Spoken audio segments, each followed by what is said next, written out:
Fala pessoal, beleza? Então a gente vai fazer uma breve revisão aqui dos números complexos lá da matemática, que é uma ferramenta que a gente utiliza aqui na análise de circuitos elétricos de corrente alternada. Então, para eu calcular, por exemplo, a soma de duas correntes, essas correntes em corrente alternada, elas são representadas por números complexos e eu preciso saber como fazer essa operação de soma para calcular essa soma dessas correntes utilizando a a ferramenta matemática. Ou, por exemplo, eu preciso saber calcular a potência em um circuito de corrente alternada, e aí essa potência ela pode ser calculada pelo produto de uma tensão e uma corrente, e essa tensão e essa corrente também são representadas por números complexos. Então, é necessário a gente fazer uma revisão aí da matemática, lembrando que qual foi a motivação. Então, na realidade, os números complexos surgiram a partir de uma necessidade de representarmos a raiz quadrada de números negativos, e a partir dessa representação a gente consegue definir essa unidade imaginária, que ela é definida como sendo a raiz quadrada de menos 1, é a unidade imaginária. Então j ao quadrado é igual a menos 1. J é bastante utilizado aqui na engenharia elétrica, na parte técnica, mas em alguns livros, principalmente de matemática, a gente também pode encontrar o I. A gente usa J para não confundir o I de corrente elétrica, né, no caso. Então, por exemplo, se eu quero saber qual é a raiz quadrada aqui de menos 9, isso vai ser a raiz quadrada de menos 1 vezes 9. Raiz quadrada de 9 a gente sabe que é 3, então isso pode ir para fora da raiz quadrada. E teremos 3 vezes raiz quadrada de menos 1. A definição da unidade imaginária, que é raiz quadrada de menos 1. Então, 3 vezes J, tá? Então, por exemplo, qual é a raiz quadrada do número menos 4? Então a gente pode fazer da mesma forma, a raiz quadrada de 4 vezes menos 1. Isso daí dá 2, a raiz quadrada de 4 é 2, vezes raiz quadrada de menos 1. Raiz quadrada de menos 1 é j, então dá igual a j2. A gente tem que lembrar que j é a raiz de menos 1, logo j ao quadrado é igual a menos 1, j ao cubo vai ser igual a menos j. Basta fazermos a multiplicação de j ao quadrado com j, para obtermos essa expressão, j elevado a 4, então é 1 e assim sucessivamente. Isso aqui é importante porque podem aparecer produtos de números complexos e aí podem aparecer esses exponenciais aí. Então lembrando que um número complexo ele pode ser representado pela sua forma cartesiana em um plano x e y, referencial x e y. Referencial x é o eixo dos números reais e o referencial y é o indicativo aqui dos números imaginários. Então, um número complexo, por exemplo, z igual a mais jb, a parte real é indicada aqui por a e a parte imaginária por b. Então, j é essa unidade imaginária que vai ser multiplicado por b. E esse plano cartesiano ele vai ter 4 quadrantes. O primeiro quadrante esse aqui, o segundo quadrante o da esquerda, o terceiro quadrante esse inferior da esquerda e o quarto quadrante inferior da direita. Por que essa definição desses quadrantes? Porque a gente vai ver quando estivermos trabalhando com um número complexo na forma polar, que o ângulo ele pode ser determinado analisando aqui os quadrantes. Então, como por exemplo aqui, temos dois números complexos, 3 mais j3 e menos j2, e a representação desses números complexos aí no plano cartesiano, x, y, x o eixo real e y imaginário, ele é indicado conforme aqui esse gráfico. Então, z1 igual a 3 mais j3 e z2 menos 2 mais j. Então, vejam que no segundo quadrante, os números reais aí, eles têm o sinal negativo. Quando a gente está aqui no terceiro quadrante, a parte imaginária vai ser negativo também. Então, aqui, tanto a parte real quanto a parte imaginária ela é negativa no terceiro quadrante, e no quarto quadrante apenas a parte imaginária é negativa, a parte real passa a ser positiva. E no primeiro quadrante ambos são positivos, tá? E a outra forma que é bastante utilizada é a forma polar, que podemos representar um número complexo através do seu módulo ou amplitude e da sua fase ou argumento. E esse argumento ele pode ser dado tanto em graus como radianos. Então essa forma polar indicada aqui, ela é representada como sendo o módulo, o símbolo aqui, essa representação da fase e o ângulo indicativo do argumento. Então, lembrando que esse ângulo ele é positivo no sentido anti-horário, começando aqui a partir da origem. Então aqui temos, digamos aqui o ponto 00, aqui é a referência inicial, e esse ângulo ele é positivo a partir do eixo real, eixo dos números reais, no sentido anti-horário. Já no sentido horário, que é esse sentido aqui, nós teremos o que? Um ângulo ou um argumento negativo, tá? Então, vejam que a representação do módulo é justamente o comprimento aqui desse vetor, digamos assim, que sai da origem, ou seja, do ponto 00, do eixo cartesiano aqui dos números complexos, até o ponto indicado conforme a forma cartesiana do número complexo, z igual a mais jb. Então, a parte real, que é esse comprimento desde a origem até realmente o valor A aqui, no eixo real, e no eixo imaginário também da origem, aqui no eixo y, até o valor realmente do ponto no eixo y. Então, como esse argumento ele pode ser dado em graus ou radianos, é preciso a gente relembrar também da conversão de graus para radianos e de radianos para graus. Então, é uma regra de 3 bem simples, né? Na realidade, basta a gente lembrar que quando nós damos uma volta completa aqui no ciclo trigonométrico, nós temos 2π radianos. Então, 2π radianos corresponde exatamente a uma volta completa, ou 360 graus, desse ângulo de rotação aí. E se eu quero saber 45 graus, qual é o valor em radianos, a gente faz essa regra de 3 aqui direta. Então, basta fazermos o que? X vai ser igual a 45 vezes 2π dividido por 360. A gente pode simplificar aqui como sendo 4 vezes π dividido por 180 graus. E isso daqui dá π sobre 4. Tá? Então, nós temos aí π sobre 4 radianos. E se eu quero saber quanto que é π sobre 6 radianos em graus, então podemos utilizar também aqui a regra de 3. Então 360 graus corresponde a 2π radianos.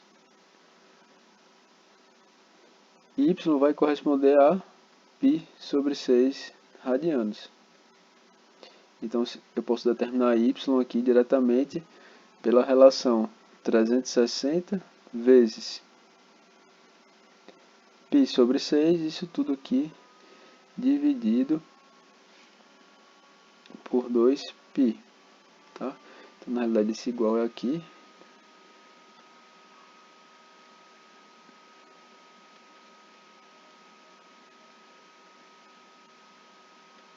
Então, basta simplificarmos aí essa expressão. Podemos cancelar. Isso aqui também dá 180 dividido por 6. Então, isso vai ser igual a 180 graus dividido por 6, o que corresponde a 30 graus. Então, lembrar dessas relações de conversão entre ângulo em radiano para ângulo em graus e vice-versa. Tá? E, além disso, temos que saber como fazer a conversão de cartesiana para polar, porque dependendo da operação que estivermos calculando na análise de circuitos elétricos, talvez seja mais fácil utilizarmos a forma cartesiana ou a forma polar. Isso vai depender da situação que a gente está analisando. E para fazer a conversão da forma cartesiana para a forma polar, basta nós utilizarmos aí da ferramenta matemática também, conhecida como Teorema de Pitágoras. Então, o módulo desse vetor aqui, a gente quer o tamanho aqui desse vetor, né, desse comprimento desde a origem até o ponto em questão, ele vai ser dado pelo teorema de Pitágoras. Então, a hipotenusa ao quadrado, que é o meu módulo ao quadrado, ele vai ser igual à soma quadrática dos catetos. Então, A ao quadrado mais B ao quadrado. Então, a gente pode isolar o módulo, né, a partir da raiz quadrada de A ao quadrado mais B ao quadrado, conforme indicado aqui nesse quadrado vermelho, aqui indicado aqui na esquerda. Então temos aqui a expressão, isso aqui é a expressão do módulo, tá? E da fase, podemos calculá-la a partir também da trigonometria, utilizando a definição de tangente. Então se a gente observar aqui a tangente desse ângulo φ, ele vai ser igual ao cateto oposto desse triângulo retângulo aqui, né, formado por A e B. Então, no caso a gente considera um módulo apenas, então o módulo de B sobre o módulo de A. E para calcularmos o ângulo, usamos a definição da tangente inversa ou arco tangente. Então, tangente inversa de B sobre A. Lembrando que esse valor aqui ele é dado em módulo para simplificar nossa vida na hora de calcularmos o ângulo, dado que dependendo do quadrante em que esse número complexo ele se encontra, esse ângulo ele pode ser maior que 90, ele pode variar, né, de 0 até 360. Então, nesse caso aqui, nós podemos considerar para um A maior que 0 e um B maior que 0, um ângulo φ calculado exatamente como calculamos aqui nessa equação, tá? Já para o segundo quadrante, o A ele vai ser negativo, então, por exemplo, o A vai estar aqui. Esse ângulo, ele pode ser o quê? Ele vai ser, então, um ângulo que vai estar indicando aqui nesse quadrante, tá? Então, ele vai ser todo esse ângulo aqui formado entre a origem, realmente, do eixo real até no caso, a hipotenusa desse triângulo aqui, que é o módulo, certo? Então, para calcularmos esse ângulo, a gente tem que utilizarmos aí essa definição de 180 graus menos esse ângulo que foi calculado aqui, certo? Da mesma forma, podemos fazer para o terceiro e quarto quadrante. A diferença é que no terceiro quadrante a gente vai somar com 180 e no quarto quadrante nós vamos pegar a diferença do 360 menos o ângulo φ. Então vamos fazer algumas questões aqui para a gente treinar esses conceitos. Então, no item A eu quero saber qual é a forma polar desse número 4 mais J4. Então, para determinarmos a forma polar, primeiramente eu tenho que determinar o módulo, e esse módulo ele pode ser calculado pela raiz quadrada, pelo teorema de Pitágoras, de 4 ao quadrado mais 4 ao quadrado. Isso daí vai dar o quê? Isso vai dar uma raiz quadrática de 2 vezes 4 ao quadrado.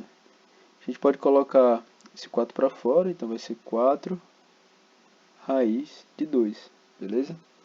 Temos aí o módulo e a fase a gente pode determinar como sendo o arco tangente, a tangente inversa de B sobre A. Então, nesse caso, teremos um ângulo determinado um ângulo cuja tangente é 1. Né? Então, qual é o ângulo cuja tangente é 1? O ângulo de 45 graus. A gente pode fazer esse cálculo também na calculadora, diretamente. Tá? Mas como eu sei que A e B estão no primeiro quadrante e temos essa tangente desse ângulo que é igual a 1, então o ângulo diretamente aqui eu sei calcular, eu sei que é 45 graus. Tá? Então no item B, nós temos Z2 igual a 3. Então nesse caso, vejam que o módulo de Z2 vai ser igual a raiz quadrada de a ao quadrado, que é a parte real quadrada, mais a parte imaginária. Veja que a parte imaginária aqui é zero. É a mesma coisa de colocarmos essa soma com j vezes zero. Então, 0 ao quadrado vai ser zero. Então, podemos determinar que o módulo de Z2 vai ser igual à raiz quadrada de 9, que vai ser igual a 3. Então, veja que o módulo desse número complexo vai ser igual à parte real, porque a parte imaginária é nula. E se a parte imaginária é nula, isso implica que o vetor está exatamente em cima do eixo x, do eixo dos números reais, e o ângulo vai ser exatamente 0 graus. A gente pode fazer também isso daqui, né? Vou colocar aqui ao lado, vai ser a tangente a menos 1 de b sobre a. b é 0. b sobre 3, que é a, então dá 0 sobre 3. Qual é o ângulo cuja tangente é 0? Então o ângulo 0, tá? Por isso que o ângulo aqui é 0 graus. O item C, ele na realidade é aqui, digamos que o inverso do B, né? Então o módulo de Z3 vai ser também a raiz quadrada, no caso a parte real aqui é 0, então 0 ao quadrado mais j4 ao quadrado, então a parte imaginária é 4 ao quadrado. Então Z3, o módulo de Z3 vai ser igual também a 4. Então veja que a parte imaginária é vai ter o mesmo tamanho aqui do módulo. Tá? E nesse caso, qual vai ser o ângulo ou o argumento? Então esse ângulo ele é dado pela tangente inversa da parte imaginária, que é 4, sobre a parte real, o módulo, em módulo. Então, 0. Qualquer número dividido por 0 dá infinito, né? Então, qual é o ângulo cuja tangente é infinita? Então, esse ângulo é 90 graus, tá? Então, temos aí o módulo e a fase. Tá, então vou colocar aqui para ficar melhor. Então, Z1 vai ser igual, colocando aqui nessa forma, polar, 4, raiz de 2, fase 45 graus. Aqui nós temos o Z2 igual a 3, fase 0 graus. E temos aqui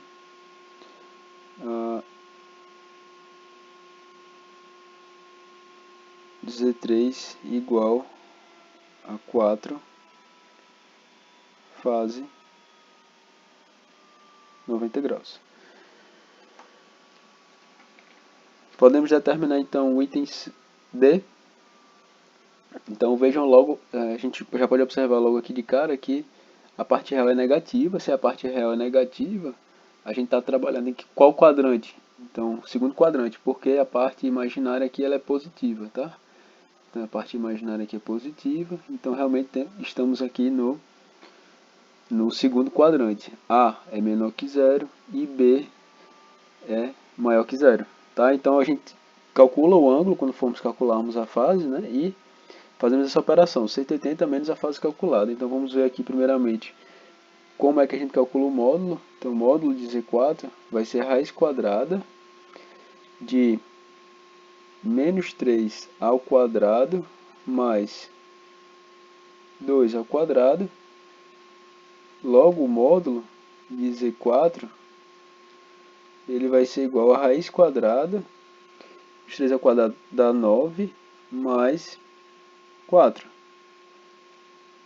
Então o módulo de Z4 vai ser igual a raiz de 13. Esse raiz de 13, se quiserem calcular na calculadora, né, vai dar aproximadamente aí 3,6. Se não, pode deixar mesmo em função aí do raiz de 13. Beleza, então calculamos o módulo, temos que achar a fase. A fase, ela vai ser a tangente inversa. Então aí lembrando de utilizar o módulo de B, que é 2, sobre o módulo de A, que é 3. Então a gente não considera aqui o sinal negativo, certo? Fazendo isso daí, então eu fiz aqui na calculadora, nós vamos encontrar um φ de 30, aproximadamente 33,69 graus. Só que esse não é o φ que eu quero, tá? Então a gente tem que fazer o quê? Fazendo essa operação que eu indiquei aqui em cima. Então na realidade eu vou chamar aqui de φ', que vai ser igual a 180 graus menos o meu φ. Então o meu φ' aqui vai ser aproximadamente aí um valor de 146,31 graus. Então a representação desse número aqui, Z4, vai ser igual a 3,6 fase 146,31 graus, beleza? Agora vamos fazer a conversão inversa, ou seja, a conversão de polar para cartesiana. Quando a gente faz a conversão polar para cartesiana, a ideia é utilizarmos aqui algumas relações trigonométricas de cosseno e seno para calcularmos justamente o A e o B, que é a parte real e a parte imaginária. Então a gente lembrar aqui da matemática, o cosseno desse ângulo φ, ele vai ser igual ao cateto adjacente desse triângulo retângulo. Então a gente tem aqui um triângulo retângulo, o cateto adjacente igual a A, sobre a hipotenusa. A hipotenusa aqui é quem? É justamente o módulo desse vetor, né, na forma polar. Então a gente pode isolar o A como sendo o módulo de Z vezes o cosseno do ângulo. Tá? Da mesma forma podemos fazer para o B, que é um seno desse ângulo. Então o seno desse ângulo φ vai ser igual ao cateto oposto, que é B, sobre a hipotenusa, que é o módulo de Z. Tá? Então podemos isolar o B como sendo o módulo de Z vezes o seno desse ângulo. Tá? E o número complexo então vai ser igual a mais JB, certo? Então Z vai ser igual ao módulo de Z cosseno de φ mais J seno de φ, e esqueci aqui de multiplicar vezes o módulo de Z. A gente pode colocar o módulo de Z em evidência, então Z vai ser igual ao módulo de Z, que multiplica cosseno de φ mais J seno de φ, tá? Que é justamente essa última expressão aqui. Então a partir disso determinamos aí quem é Z na forma cartesiana. Então vamos fazer aqui no item A. Eu quero transformar 10 fase 60 para a sua forma cartesiana. Então isso daí, Z, vou chamar de Z1, vai ser igual a o módulo, que é 10, vezes o cosseno de 60 graus, tá? Mais J seno de 60 graus.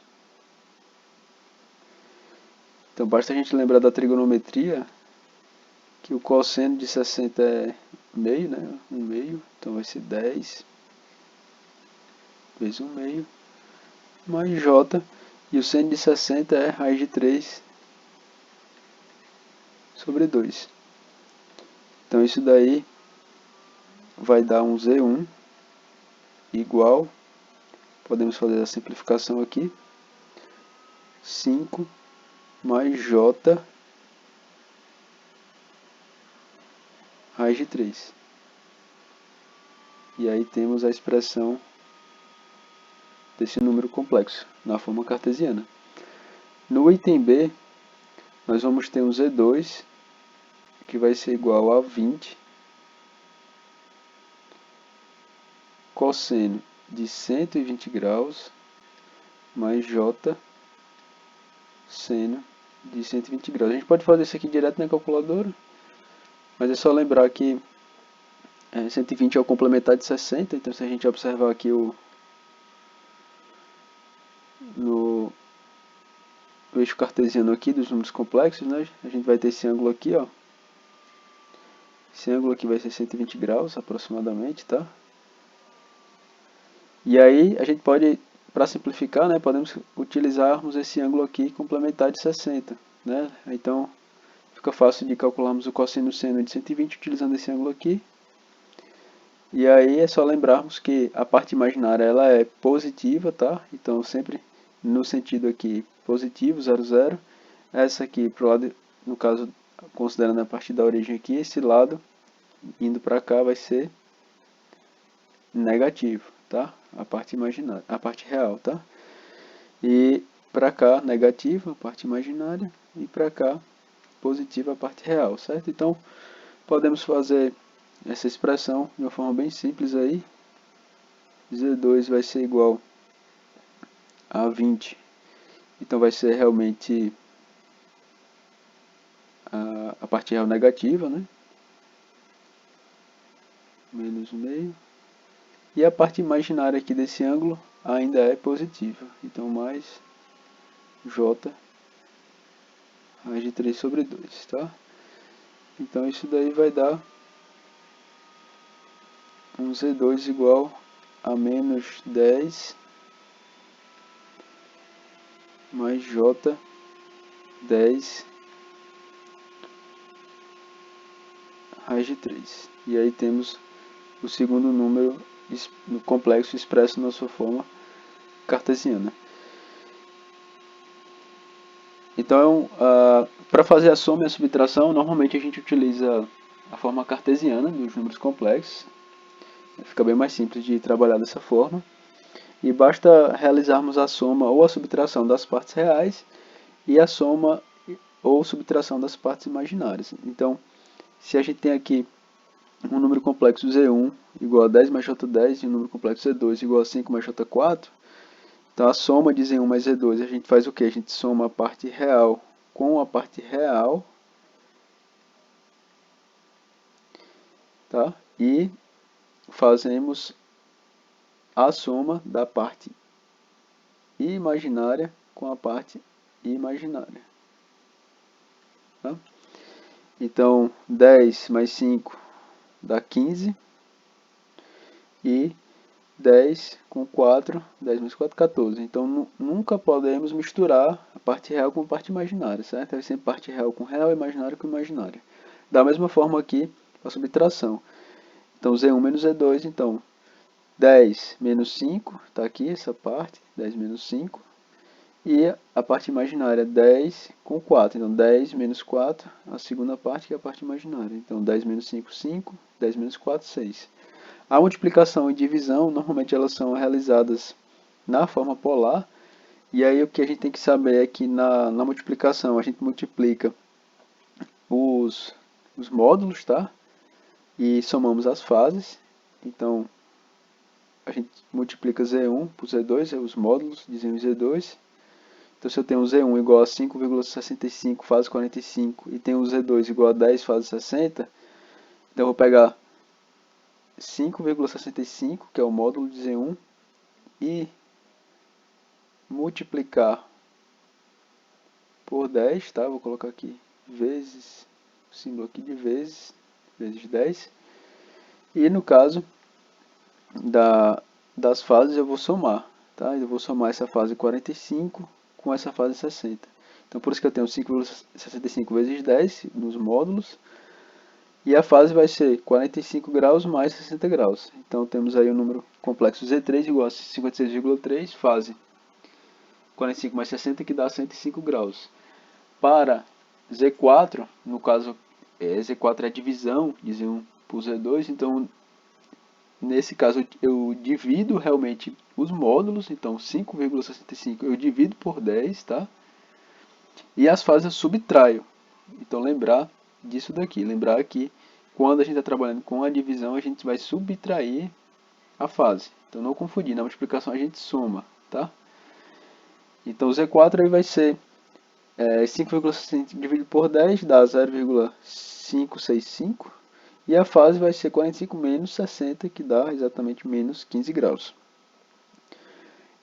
Observações. A adição e a subtração só podem ser realizadas na forma polar, caso os números complexos considerados tenham o mesmo ângulo de fase, ou que a sua diferença de fase seja 180 graus ou múltiplos, pois nestes casos os números estão em fase ou em oposição de fase. A multiplicação de dois números complexos na forma cartesiana ou retangular, ela também pode ser feita na forma polar, né, na forma cartesiana, considerando aí essa regra distributiva para cada elemento. Então, por exemplo, se eu tenho aqui 4 mais J2 e eu quero multiplicar esse número pelo número 2 mais J5, eu tenho que fazer o quê? 4 vezes 2, então se eu quero multiplicar esses dois números, vou ter 4 vezes 2, 8. 4 vezes J5 dá mais J20, certo? Mais, então J2 vezes 2, então dá J4, mais J2 vezes J5. Nesse caso a gente vai multiplicar o J2 vezes J5, então dá J ao quadrado vezes 5 vezes 2, 10. Tá? Então a gente pode fazer uma simplificação, 8 mais J, então J20 mais J4. Posso fazer a soma dessas partes aqui imaginárias, da J24, mais J ao quadrado vezes menos 10. Lembrando que J ao quadrado é igual a menos 1, então dá mais menos 10. Então, na realidade, esse número aqui ele passa a ser, esse número na realidade ele é real, né? Não é imaginário. E a gente vai subtrair então de 8, né? Então vai ser 8 menos 10 dá menos 2 mais J 24. Tá? Poderia fazer na forma polar? Sim. Então eu poderia converter esses dois números complexos para a forma polar, esse e esse. E aí faremos essa operação normalmente. Então, multiplicaremos os seus módulos e somaremos as suas fases e teremos o resultado da operação. Mas também podemos fazer dessa forma, tá? Então, pessoal, é isso. A gente fez apenas uma breve revisão aqui dos números complexos e nós vamos trabalhar nas próximas aulas realmente já com as grandezas senoidais. Obrigado.